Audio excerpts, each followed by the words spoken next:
Andhra Pradesh IT శాఖ మంత్రి నారా లోకేష్ చేసినటువంటి ఒక ప్రకటన ఇప్పుడు జనసేనలో తీవ్ర కలకలాన్ని సృష్టించింది. నారా లోకేష్ మాట్లాడుతూ రాబోయే స్థానిక సంస్థల ఎన్నికలలో టీడీపీ 85% సీట్లలో పోటీ చేస్తుందని, జనసేన 15% సీట్లలో పోటీ చేస్తుందని, ఇక బీజేపీ కేవలం 5% సీట్లలోనే పోటీ చేస్తుందని చెప్పి ప్రకటించడం జరిగింది. నారా లోకేష్ ఈ ప్రకటనే జనసేనలో తీవ్ర ఆగ్రహాన్ని కలిగించింది. జనసేనని సమర్థించేటువంటి నాయకులు, జనసేన అభిమానులు, జనసేన కార్యకర్తలు కూడా ఈ విషయంపై పూర్తిగా రగిలిపోయి పార్టీ పైన శాపనార్థాలు పెట్టడమే కాకుండా పార్టీ పైన ఒక రకంగా తిరుగుబాటు చేసినట్లుగా మాట్లాడారు. దీంతో వీళ్ళని చల్లబరిచేటందుకు నాదెండ్ల మనోహర్ మీడియా ముందుకు వచ్చారు.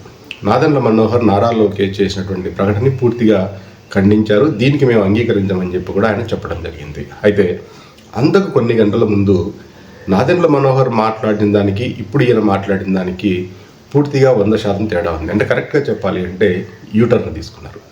అంతకు కొన్ని గంటల ముందు కార్యకర్తలతో మాట్లాడుతూ నాదెండ్ల మనోహర్ కూడా మనకి అన్ని చోట్ల సరైనటువంటి సామర్థ్యము లేదు, బలము లేదు, కాబట్టి అన్ని స్థానాల్లో మనం పోటీ చేయలేము, ఫ్లెక్సీలు కట్టినంత మాత్రాన లేకపోతే బ్యానర్లు కట్టినంత మాత్రాన అక్కడ పార్టీ బలంగా ఉందని కాదు, అక్కడంతా కూడా మనం పోటీ చేయలేము, ఇది మీరు అర్థం చేసుకోవాలి అని చెప్పి నాదెండ్ల మనోహర్ ప్రకటించారు. అయితే ప్రకటించిన కొన్ని గంటల లోపునే కార్యకర్తల్లో ఈ విధమైనటువంటి తీవ్ర ఆగ్రహావేశాలు రావడంతో నాదెండ్ల మనోహర్ కూడా తను మాట్లాడిన మాటలకి యూటర్న్ తీసుకోవాల్సినటువంటి పరిస్థితి ఏర్పడింది. అంతేకాకుండా గతంలో కూడా పవన్ కళ్యాణ్ కూడా ఒకానొక సందర్భంలో బహిరంగంగానే పార్టీ ఇంకా సంస్థాగతంగా బలంగా లేదు, కాబట్టి మనం అన్ని స్థానాల్లో పోటీ చేయలేమని చెప్పి చెప్పుకొచ్చారు. ఇదే విధంగానే నాదెండ్ల మనోహర్ కూడా మాట్లాడారు. దీంతో జనసేన కార్యకర్తలకి ఆవేశం, ఆగ్రహం, నిష్ఠూరం అన్నీ ఒక్కసారిగా పెళ్ళుబికాయి. దీంతో ఇప్పుడు వీళ్ళని సంతృప్తిపరచడానికి నాదెండ్ల మనోహర్ కూడా తను మాట్లాడిన మాటలకి యూటర్న్ తీసుకోవాల్సినటువంటి పరిస్థితి ఏర్పడింది. అయితే ఇక్కడ జనసేన నాయకులు ఎందుకు ఇంతగా రగిలిపోతున్నారంటే ఇప్పుడు జనసేన టీడీపీ బీజేపీతో కలిసి అధికారంలో ఉంది. సాధారణంగా స్థానిక సంస్థలలో ఎలక్షన్స్ జరిగినప్పుడు అధికార పార్టీకి ఎడ్జ్ ఉంటుంది. కాబట్టి ఇప్పుడు పార్టీ అధికారంలో ఉంది కాబట్టి గ్రామీణ స్థాయిలో జనసేన నాయకులు పోటీ చేయాలనుకుంటున్నారు, తద్వారా అక్కడ విజయం సాధించాలనుకుంటున్నారు. పార్టీ అధికారంలో ఉన్నప్పుడే తాము కూడా విజయం సాధించి పార్టీని బలోపేతం చేయాలని కింది స్థాయిలో ఉన్నటువంటి జనసేన నాయకులు కోరుకుంటున్నారు. అయితే పై స్థాయిలో ఉన్నటువంటి నాయకులు మాత్రం దీనికి అంగీకరించేటువంటి పరిస్థితి కనపడడం లేదు. వాళ్ళంతా కూడా ఏదో ఒక షాకులు చెప్పి టీడీపీ అన్ని సీట్లు ఇస్తే అన్ని సీట్లు తీసుకోవడానికి సిద్ధపడుతున్నట్టుగా మనకి అర్థమవుతుంది. అయితే పవన్ కళ్యాణ్ భుజం నొప్పి కారణం చెప్పి ఎక్కడో ఆపరేషన్ చేయించుకున్నారు.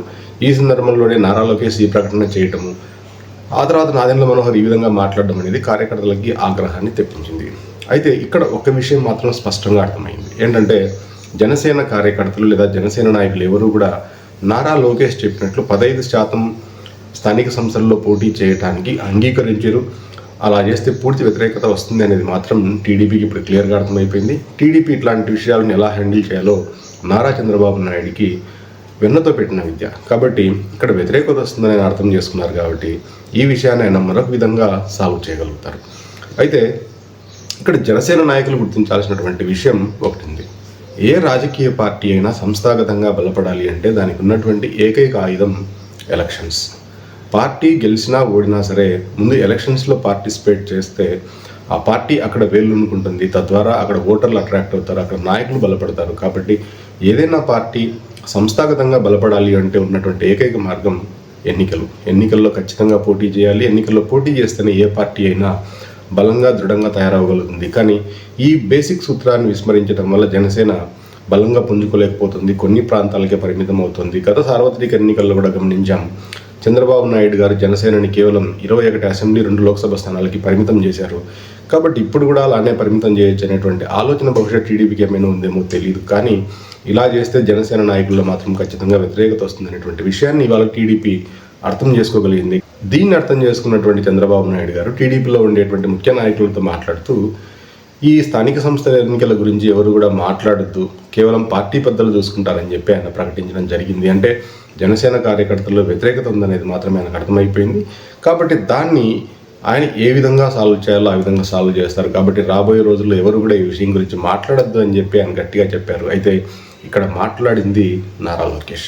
నారా లోకేష్ని ఆషామాషిగా తీసేయాల్సినటువంటి అవసరం లేదు. టీడీపీలో అవకాశం వస్తే ముఖ్యమంత్రి కాబోయేటువంటి వ్యక్తి, ఇప్పటికే అన్ని శాఖల్లో కూడా ఆయన పట్టు చూపిస్తున్నారు. కాబట్టి నారా లోకేష్ నుంచి ఒక ప్రకటన వచ్చింది అంటే అది టీడీపీ అధిష్టానం నుంచి వచ్చింది అనుకోవాల్సి ఉంటుంది. కాబట్టి చంద్రబాబు నాయుడు గారు ఇప్పుడు ఎవరినైనా మందలిస్తే అది నారా లోకేష్ని మందలించాల్సి ఉంటుంది. అయితే నారా లోకేష్ని ఆయన మందలించగలరా అనేది ఇక్కడ అసలైనటువంటి ప్రశ్న. అయితే జనసేన నాయకుల్లో వచ్చినటువంటి ఈ వ్యతిరేకతతో ఇప్పుడు టీడీపీ మేల్కొంది.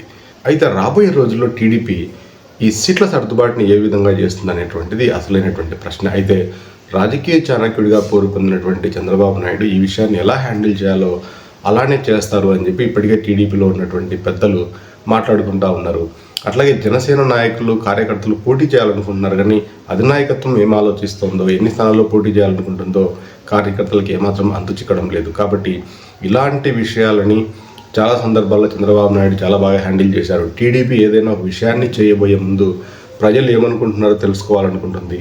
కాబట్టి వాళ్ళు ఒక చిన్న ఫీచర్ని బయటకు వదిలేస్తారు. అంటే జనాలు ఏమనుకుంటున్నారో ముందు తెలుసుకుంటారు, ఆ తర్వాత జనాల్లో వచ్చే స్పందనను బట్టి తమ ఆలోచనని మార్చుకుంటారు. ఇది గతంలో అనేక సార్లు మనం గమనించాం.